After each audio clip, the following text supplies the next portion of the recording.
Hi మామ, ఈరోజు నేనైతే తిరుమలకు వెళ్తున్నాను. నేనైతే లక్కీ డిప్లో తిరుమలలో ఉత్తర ద్వార దర్శనానికి సెలెక్ట్ అయ్యాను. ట్రైన్ టికెట్స్ కన్ఫర్మ్ అవ్వకపోతే ఒంగోలులో జనరల్ ఎక్కేశాను. నా అదృష్టం బాగుండి వాళ్ళ ట్రైన్ అంతా ఖాళీగా ఉంది. ఎర్లీ మార్నింగ్ 3 కల్లా తిరుపతి రీచ్ అయ్యాను. ఇంకా ఫ్రెష్ అవ్వడానికి రైల్వే స్టేషన్ లో ఉన్న ఏసీ వెయిటింగ్ హాల్ కి వెళ్ళాను. 1 అవర్ కి 50 రూపీస్ తీసుకున్నారు. ఇంకా బస్ ఎక్కి తిరుమల కొండపైకి వెళ్ళడానికి స్టార్ట్ అయిపోయాను. మామ నిజం చెప్తున్నాను, ముక్కోటి ఏకాదశి రోజు, అది కూడా పండగ రోజు లక్కీ డిప్ కి సెలెక్ట్ అవుతానని నేనైతే అస్సలు ఎక్స్పెక్ట్ చేయలేదు. ఇంకా అలా ఫారెస్ట్ వ్యూ చూసుకుంటూ తిరుమల కొండపైకి రీచ్ అయిపోయాను. పండగ కాబట్టి తిరుమలలో డెకరేషన్స్, లైటింగ్ సెటప్స్ మాత్రం సూపర్ గా ఉన్నాయి అసలు. అదేంటో గానీ తిరుమల కొండపైన అట్మాస్ఫియర్ సూపర్ గా ఉంటుంది. ఇంకా టిఫిన్ చేయడానికి వెంగమాంబ అన్నదాన సత్రానికి వెళ్ళిపోయాను.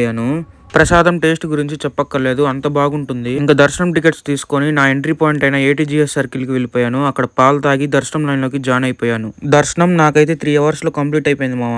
నియర్లీ 30 సెకండ్స్ స్వామివారిని అలా చూస్తుండిపోయాను. మీకు కూడా ఈ అవకాశం వస్తే అస్సలు మిస్ చేసుకోకండి. Like and follow for more videos మామ.